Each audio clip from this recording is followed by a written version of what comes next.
नमस्कार दोस्तों, इस वीडियो में हम बौद्ध धर्म के संप्रदायों और बौद्ध धर्म से संबंधित संस्कृत ग्रंथों से संबंधित जानकारी आपसे साझा करेंगे। गौतम बुद्ध और बौद्ध धर्म पर बनी ये हमारी चौथी वीडियो है और अंतिम वीडियो भी है। आइए शुरू करते हैं। बौद्ध धर्म के संप्रदाय। बौद्ध धर्म में 3 संप्रदाय हैं, हीनयान, महायान और वज्रयान। चौथी बौद्ध संगति में बौद्ध धर्म में सर्वप्रथम विभाजन हुआ और ये 2 संप्रदायों हीनयान और महायान में बट गया। चौथी बौद्ध संगति का आयोजन प्रथम शताब्दी ईस्वी में कनिष्क के शासनकाल में कश्मीर के कुंडलवन विहार में हुआ था। बाद में 5वीं-6वीं शताब्दी में बौद्ध धर्म में एक नया संप्रदाय विकसित हुआ, वज्रयान संप्रदाय। बौद्ध धर्म का हीनयान संप्रदाय।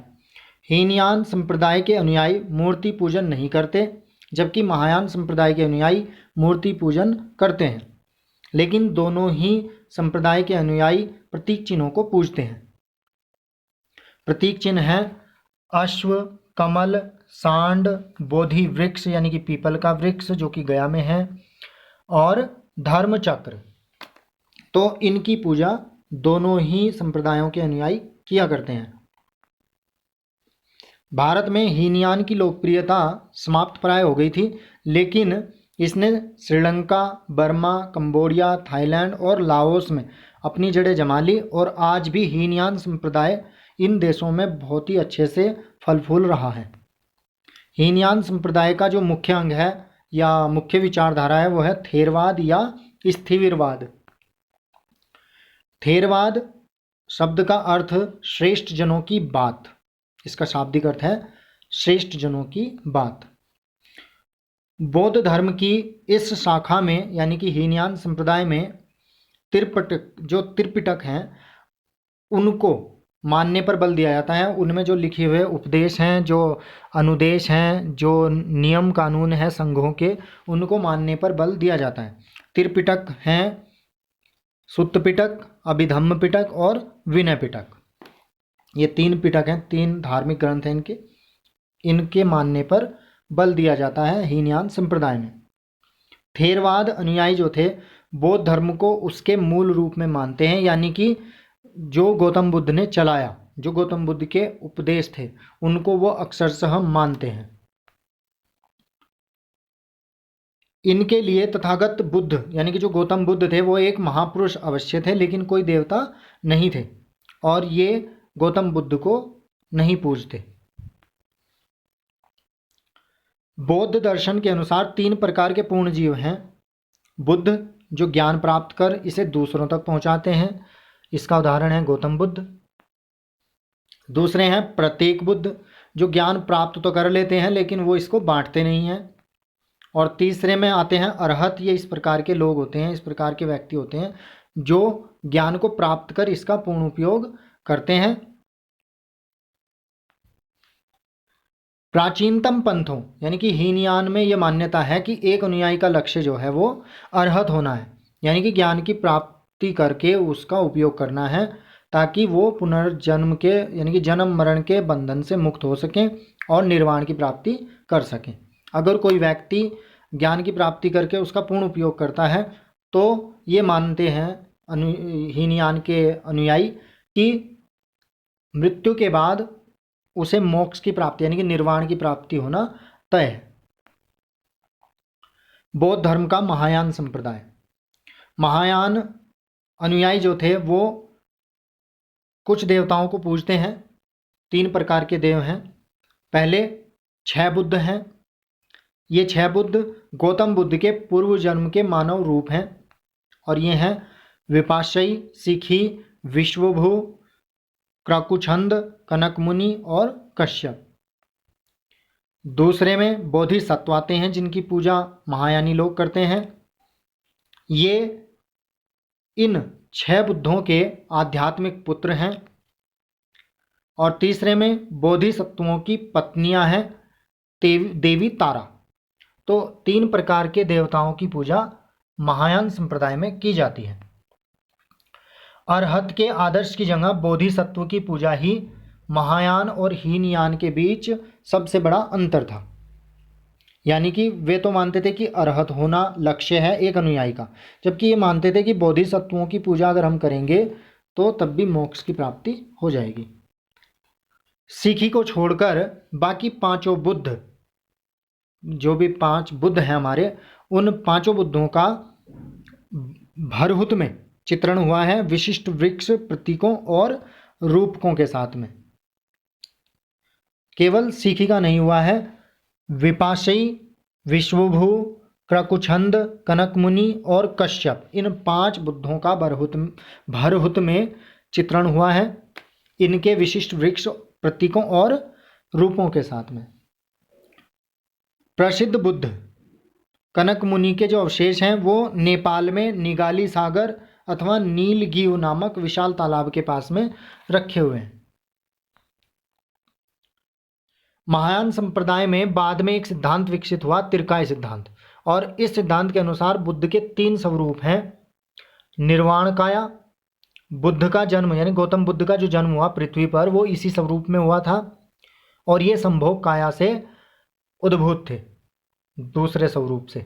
और संभोग काया क्या है? स्वर्ग में विराजमान सर्वशक्तिमान ईश्वर स्वरूप बुद्ध, यानी कि परम धन्य रूप है ये बुद्ध का, जो धर्म काया से उद्भूत है। तीसरा स्वरूप है धर्म काया, जो कि संपूर्ण बुद्धों का स्वामी है। ये बुद्धो नहीं है, बुद्धो है। ये सभी जितने भी बुद्ध अभी तक हुए हैं सबका वो ये स्वामी है, और ये माना जाता है कि मृत्यु के बाद जब निर्वाण प्राप्ति होती है तो सभी बुद्ध या सभी व्यक्ति जो अनुयायी हैं वो धर्म काया में विलीन हो जाते हैं। यानी कि ये हमारे परम पिता परमेश्वर की भांति है। जैसे हिंदू धर्म में परमपिता परमेश्वर को माना जाता है, ईश्वर स्वरूप को, ओम को माना जाता है, ये वो है। तो ये 3 स्वरूप माने गए हैं बाद में तिरकाय सिद्धांत के अनुसार।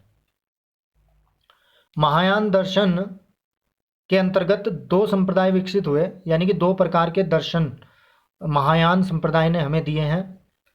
पहला है माध्यमिका संप्रदाय और दूसरा है विज्ञानवाद संप्रदाय। इसे चेतना का सिद्धांत या योगाचार संप्रदाय भी कहा जाता है।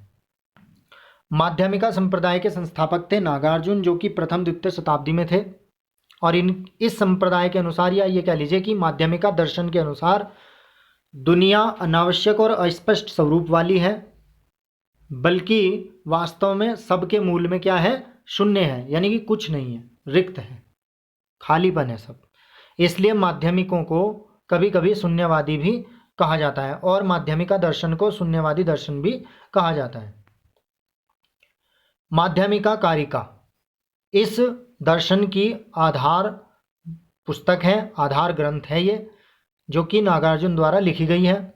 और माध्यमिका कारिका को प्रज्ञा पारमिता सूत्र भी कहा जाता है। दूसरा जो दर्शन था महायान संप्रदाय ने जो दिया वो था विज्ञानवाद या योगाचार। इसके संस्थापक थे मैत्रेयनाथ, और ये एक आदर्शवादी दर्शन था, और इसके अनुसार संपूर्ण विश्व का अस्तित्व जो है वो कहीं नहीं है, केवल मानव मस्तिष्क में ही है। योगाचार संप्रदाय से संबंधित महत्वपूर्ण दार्शनिक और तर्कशास्त्री थे। हालांकि ये जो योगाचार संप्रदाय था ये माध्यमिका संप्रदाय से या माध्यमिका दर्शन से कम महत्वपूर्ण था, लेकिन फिर भी इस संप्रदाय से संबंधित महत्वपूर्ण बहुत सारे दार्शनिक और तर्कशास्त्री हुए, जिन्होंने काफ़ी कुछ दार्शनिकता या दर्शन जो है वो प्रस्तुत किए। पहले थे असंग।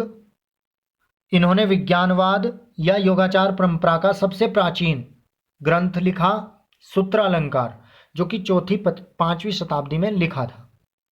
इन्होंने एक और योगाचार ग्रंथ लिखा, यानी कि योगाचार भूमिशास्त्र, लेकिन सबसे प्राचीनतम ग्रंथ जो है वो है सूत्रालंकार, जो कि असंग ने ही लिखा था 4वीं-5वीं शताब्दी में। दूसरा जो विद्वान है योगाचार संप्रदाय का वो है वसुबंधु। ये असंग का छोटा भाई था और साथ ही समुद्रगुप्त का ये मंत्री और गुरु भी था। इन्होंने योगाचार परंपरा से संबंधित बौद्ध ग्रंथ लिखा, लंकावतार। ये भी असंग के समकालीन थे, छोटे भाई थे उसके। 4वीं-5वीं शताब्दी में इन्होंने लंकावतार लिखा। दिग्नाग या दिग्नान, ये वसुबंधु का शिष्य था। इसने प्रमाण समुच्चय नामक बौद्ध ग्रंथ की रचना की थी और दिग्नाग को मध्यकालीन न्याय का पिता भी कहा जाता है। ये चंद्रगुप्त विक्रमादित्य के शासनकाल में थे, यानी कि चंद्रगुप्त विक्रमादित्य समुद्रगुप्त का बेटा था। तो ये दिग्नाग जो थे या दिग्नान जो थे वसुबंधु के शिष्य थे और चंद्रगुप्त विक्रमादित्य के शासनकाल में थे ये। और चौथे जो विज्ञानवादी तर्कशास्त्री थे वो हैं धर्म कीर्ति। तीसरा संप्रदाय है बौद्ध धर्म का वज्रयान संप्रदाय। मुख्यतः वज्रयान पंथ को वामाचार पंथ कहा जाता था। वज्रयानी कर्मकांडों के लक्षणों में ओम मणि पद्मे हुम जैसे मंत्रों तथा पहेलीनुमा छंदों का बारंबार उच्चारण करना प्रमुख थे। कई बार पूछ लिया जाता है प्रश्नों में कि ओम मणि पद्मे हुम बौद्ध धर्म के किस संप्रदाय से संबंधित है ये मंत्र, तो ये वज्रयान संप्रदाय से संबंधित है। योग और ध्यान वामाचार पंथ की मुख्य क्रियाएं थी। वज्रयानियों का विश्वास था कि जादुई शक्ति अर्थात वज्र की प्राप्ति ही मुक्ति का सर्वोत्तम मार्ग है। तो ये मानते थे कि जादुई शक्ति प्राप्त अगर हो जाएगी तो मुक्ति मिल जाएगी। महायानों का ये मानना था कि बोधिसत्वों की पूजा करेंगे तो मुक्ति मिल जाएगी, और हीनयानियों का ये मानना था कि अगर वो अरहत बनेंगे तो मुक्ति प्राप्त हो जाएगी। बौद्ध देवतागण और ध्यानी बुद्ध वज्रयान के सुव्यवस्थित होने से पूर्व, यानी कि जब तक ये वज्रयान जो था, वज्रयान संप्रदाय ढंग से विकसित नहीं हुआ था, अपने रूप में नहीं आया था अच्छे से निखर के, तब तक बौद्ध धर्म में कोई देवी देवता नहीं थे, यानी कि अतिरिक्त देवी देवता नहीं थे।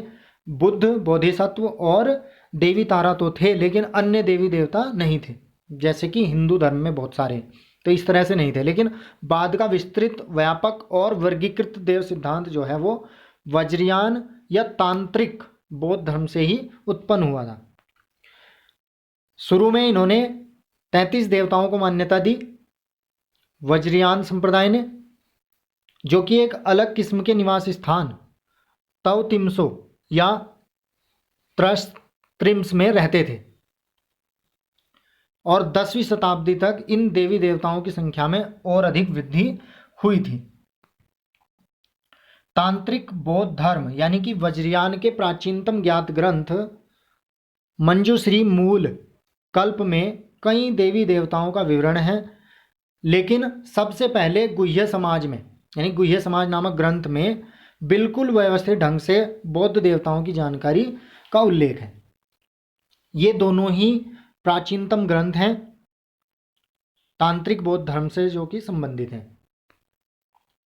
इस श्रेणी में, यानी कि जो व्यवस्थित क्रम हमें मिलता है, इस श्रेणी क्रम में उच्चतम स्तर पर आदि प्रज्ञा का दैवी युग्म है, और इन्हें बौद्ध धर्म में ब्रह्मांड के अभिभावक के रूप में माना गया है।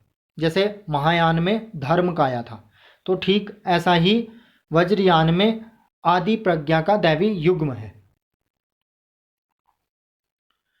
और इस दैवी युग्म से 5 ध्यानी बुद्धों का उद्भव हुआ: अमिताभ, अक्षौम्य, विरोचन, रत्न संभव और अमोघ सिद्धि। अमिताभ वायु का प्रतिनिधि है, अक्षौम्य जल का, विरोचन आकाश का, रत्न संभव अग्नि का और अमोघ सिद्धि पृथ्वी का प्रतिनिधित्व करता है, यानी कि इनके देवता थे। बौद्ध धर्म से संबंधित संस्कृत ग्रंथ: सधर्म पुंडरिक या कमल सूत्र, जो कि 250 ईस्वी में लिखा गया। इसे आधे एशिया का बाइबल माना जाता है। इसमें गौतम बुद्ध द्वारा मृद्धकुट पर्वत पर दिया गया एक उपदेश संकलित है। इसको आधे एशिया का बाइबल कहा जाता है, सधर्म पुंडरिक या कमल सूत्र को। दूसरा जो संस्कृत ग्रंथ है वो है आवतंसक सूत्र। इस सूत्र का मुख्य सिद्धांत है परस्पर भेदन का सिद्धांत, यानी कि इसमें एक सिद्धांत दिया गया है परस्पर भेदन का सिद्धांत, जिसके अनुसार दुनिया की सभी वस्तुएं जो हैं वो परस्पर एक दूसरे को प्रभावित भी करती हैं और प्रभावित भी होती हैं। गंधव्यूह सूत्र, इस ग्रंथ को संपूर्ण सूत्र भी कहा जाता है और ये आवतंसक सूत्र का ही एक हिस्सा है। अन्य संस्कृत ग्रंथ हैं प्रज्ञा पारमिता सूत्र या माध्यमिका कारिका, जो कि माध्यमिका दर्शन की आधार पुस्तक है, सखावती, वज्रछेदिक या हीरक सूत्र, महापरिनिर्वाण, लंका अवतार, सूत्रालंकार एवं योगाचार भूमि शास्त्र आदि बहुत सारे जो हैं और भी संस्कृत ग्रंथ हैं। ये मुख्य संस्कृत ग्रंथ हैं। तो मैं उम्मीद करता हूँ दोस्तों कि ये वीडियो आपको काफ़ी पसंद आया होगा। Thanks for watching. Please like and share the video and subscribe my channel.